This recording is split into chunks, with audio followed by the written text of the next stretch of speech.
Kush, Nubia, Abyssinia, land of the burnt faces. Throughout history, ancient Ethiopia has been referred to by many names. Herodotus writes that its borders stretched across the Red Sea as far away as India, including Sudan, Egypt, Arabia, in fact all Africa south of the Sahara.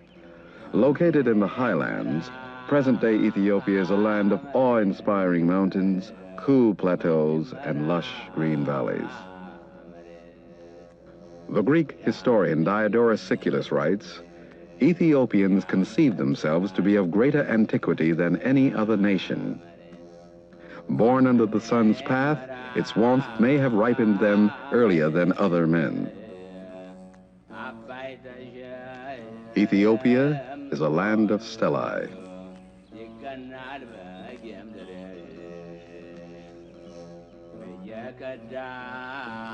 A land of castles. A land of rock-hewn churches.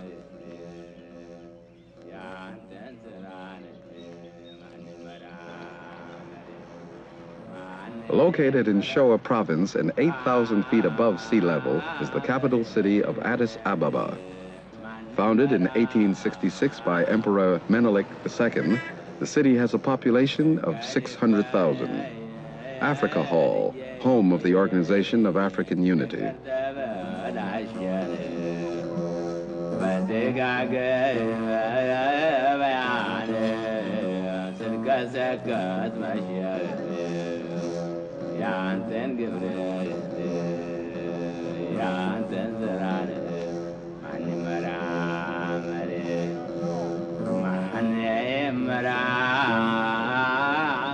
The mausoleum of Emperor Menelik II. In 1896, he destroyed Italian forces at the Battle of Adwa, successfully securing his country's frontiers against European imperialism.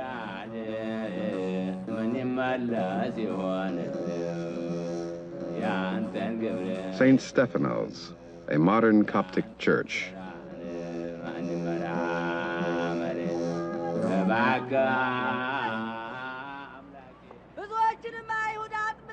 Ethiopia is the second oldest Christian country in the world.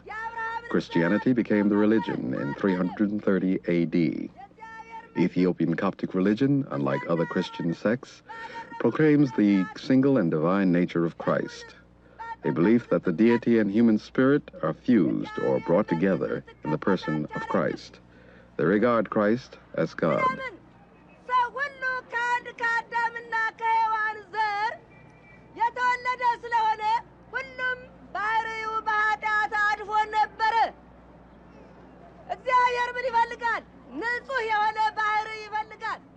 A high priest in Addis Ababa delivers a sermon during Timkat, a three-day festival period commemorating the baptism of Jesus Christ in the River Jordan by St. John the Baptist.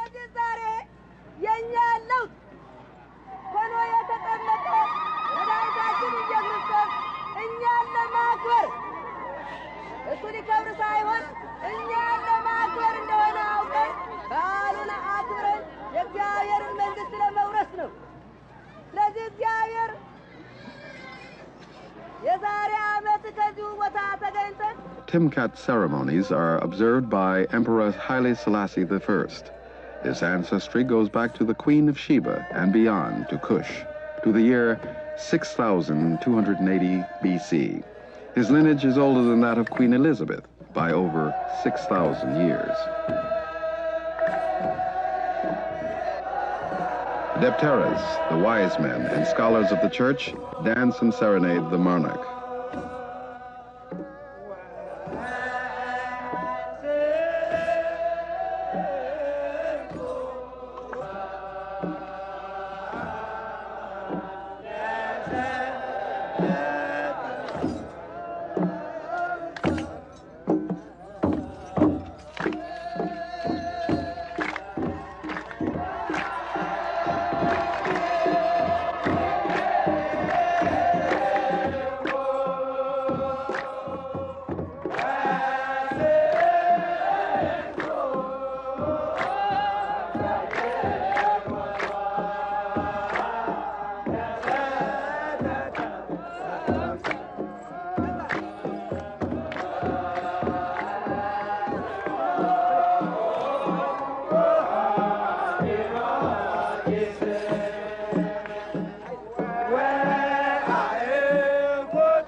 Aksum, home of the Queen of Sheba.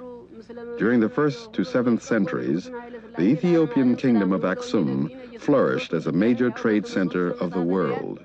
Aksum was reputed to be the second Jerusalem, its legendary history going back 3,000 years when Menelik I, son of King Solomon and Ethiopian Queen of Sheba, returned from Jerusalem with the Ark of the Covenant, which was housed in Aksum. A priest reads from the Bible in the ancient language of Ge'ez, used to record Aksumite history before the birth of Christ. Crown jewels of Ethiopian kings. His Highness Erasmium, King Emperor Haile Selassie, King Menelik II, King John IV,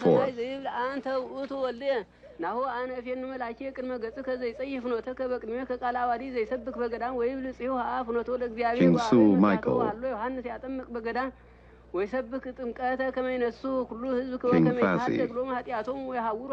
In Ethiopia, the hieroglyphics were understood by both the priesthood and the common man, whereas in Egypt, the hieroglyphics were understood only by the church.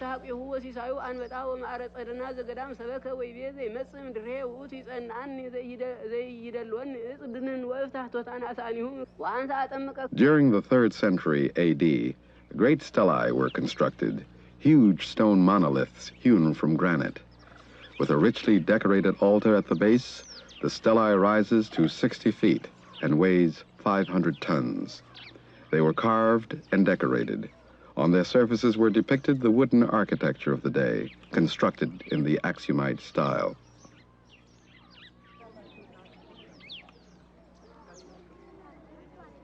The largest stelae lies shattered. A second was taken by the Italians during the occupation of World War II and has been erected near the Arch of Constantine in Rome. The purpose of these monuments is not definitely known. It is supposed they were erected in memory of kings, meant to be houses for the dead, resembling the many-storied castles of the kings.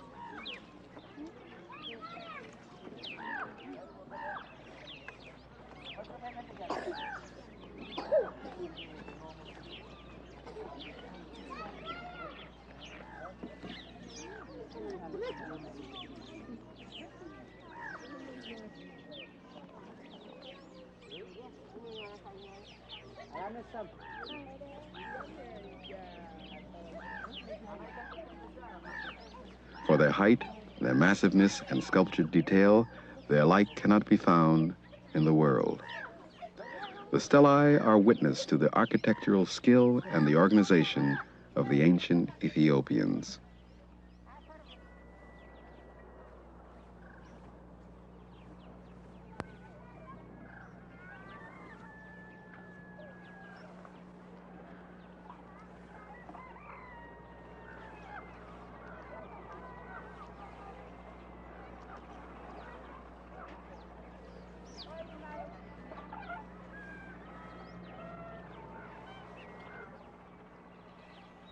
In the province of Wollo, in north-central Ethiopia, is the town of Lalibela. By the 8th century, the Aksum kingdom was in decline due to repeated Persian and Arab invasions. Later in the 10th century, the first of a dynasty known as the Zagwe kings restored order and unity to the country. They ruled for more than 300 years.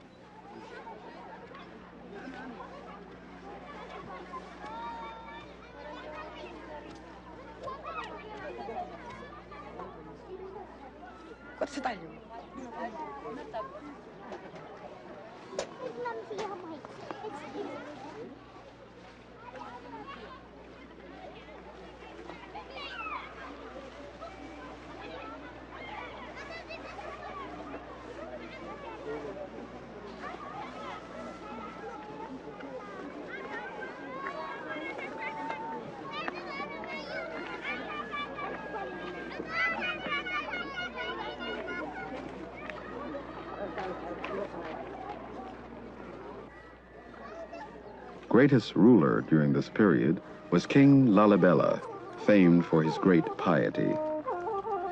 In the 13th century, he inspired the construction of rock-hewn churches in the town.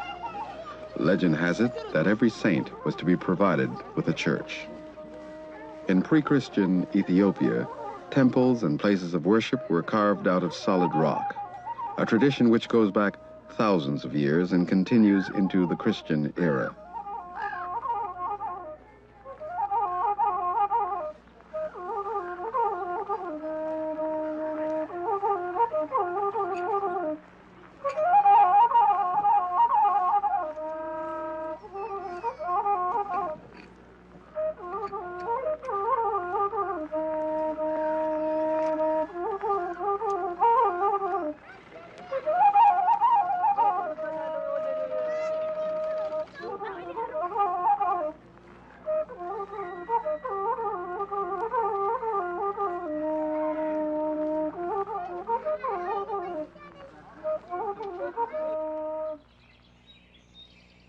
The Church of St. George.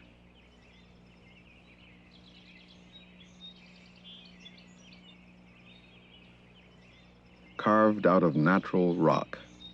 The church was not built like any other building. Rather, it was sculptured, a monolith of stone detached or cut away from its surroundings. So skillful, so exquisite was this workmanship that 16th century Europeans attributed this craftsmanship to gods and angels. Square-ended binders project at the corners of windows and doors as they were represented on the stelae monoliths at Aksum.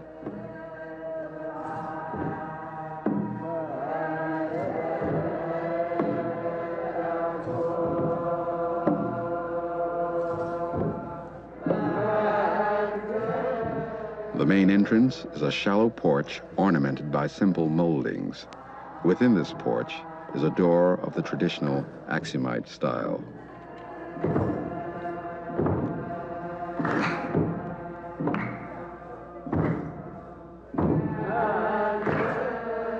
Paintings and murals in the church sanctuary.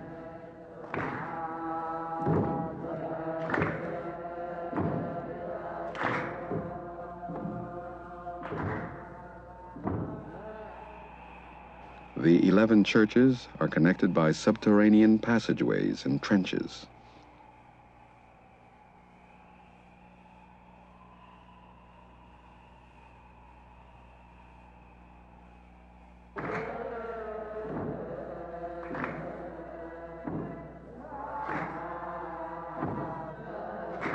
St. Emmanuel Church.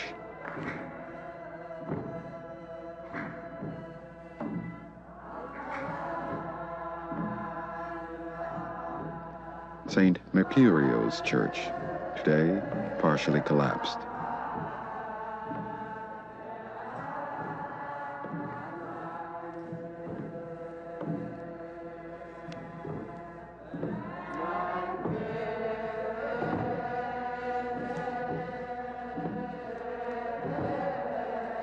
In the floor, there are graves containing skeletons.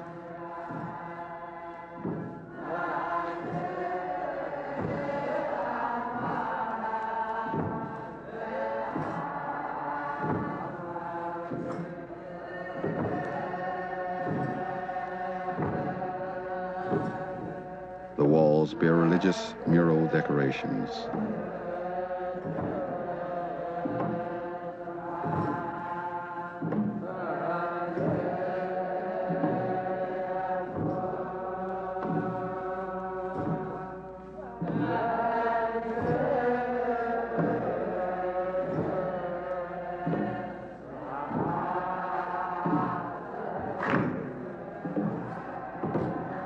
Abba Labano's church. The front is exposed. The roof remains connected to the rock, and the other three sides are detached from the hill by a tunnel. This church is also hewn in the Aksumite style with its characteristic wooden constructions and simulated second story. Legend has it that Abba Labanos was created in a single night by King Lalibela's wife with the help of angels.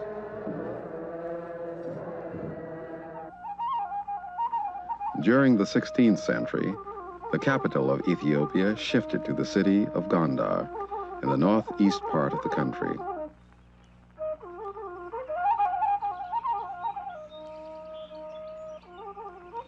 During the reign of King Fasilades, 1632 to 1667, the city grew rapidly.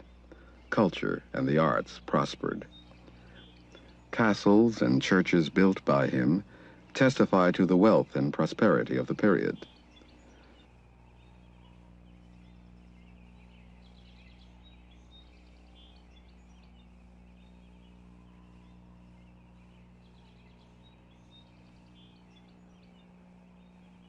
Count M.F. Volney, high official in the Napoleon government and traveler to Ethiopia during the 18th century, writes, "These heaps of ruins that you observe are all that remain of the opulent cities that gave luster to the ancient kingdom of Ethiopia."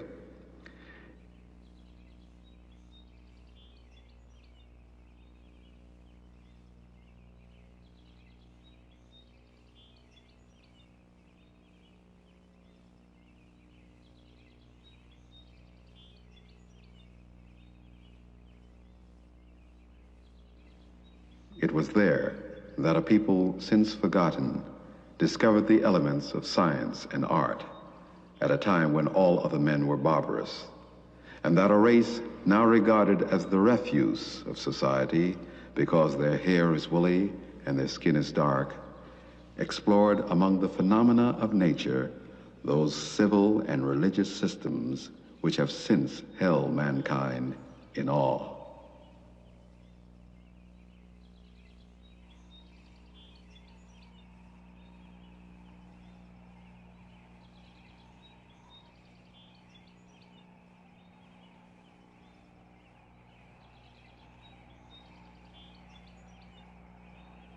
During Timkat, various tribes and peoples of Ethiopia gather at Janhoy Mita Field in Addis Ababa.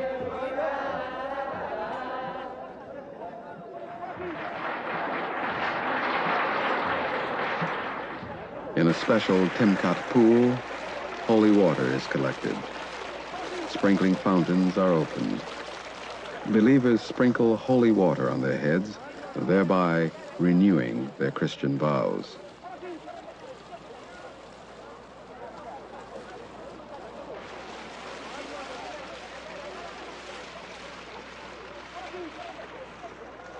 The elders and clergy pray, while young people sing, dance, and play games.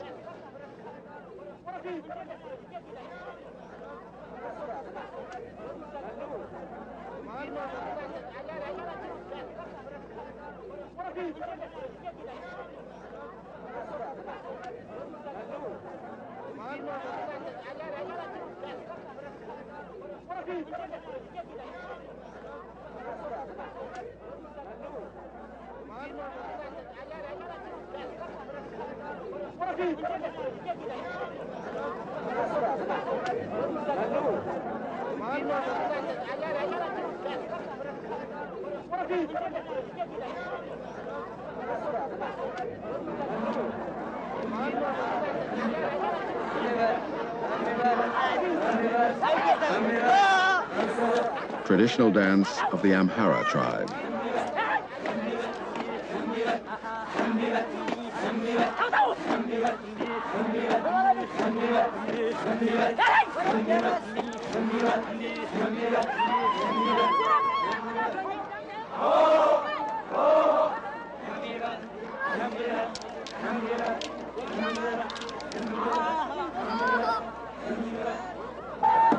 The Tigray tribe.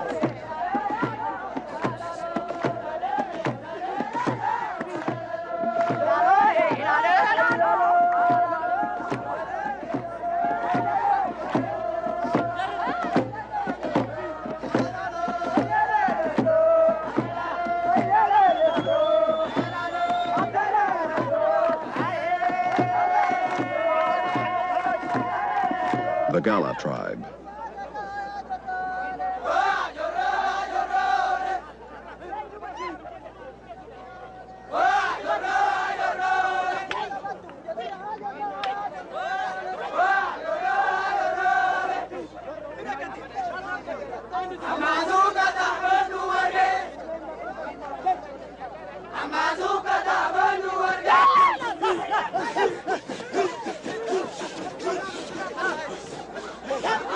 The Ethiopian peoples and other Africans further to the south are similar. They share a common ancestry. It is quite wrong, but a common error, to consider Ethiopians to be racially a Middle Eastern people.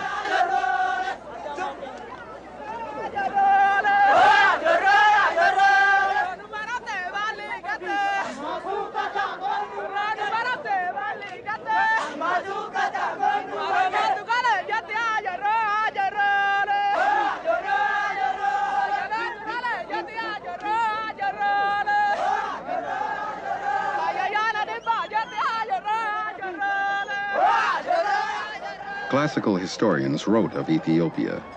Diodorus, 1st century BC. The Ethiopians supposed themselves to be the inventors of divine worship, of festivals, of solemn assemblies, and every other religious practice. They affirm that the Egyptians are one of their colonies. Lucian, another ancient historian, writes, "The Ethiopians were the first who invented the science of the stars and gave names to the planets, not at random, but descriptive of the qualities which they conceived them to possess. It was from them that this art passed, still in an imperfect state, to the Egyptians." And Dr. Kwame Nkrumah, former president of Ghana, visualized the future of the country when he spoke at the first Organization of African Unity Summit Conference. Ethiopia, Africa's bright gem, set high among the verdant hills that gave birth to the unfailing waters of the Nile. Ethiopia shall rise. Ethiopia, land of the wise. Ethiopia, bold cradle of Africa's ancient rule and fertile school of our African culture. Ethiopia the wise shall rise and remold with us the full figure of Africa's hopes and destiny.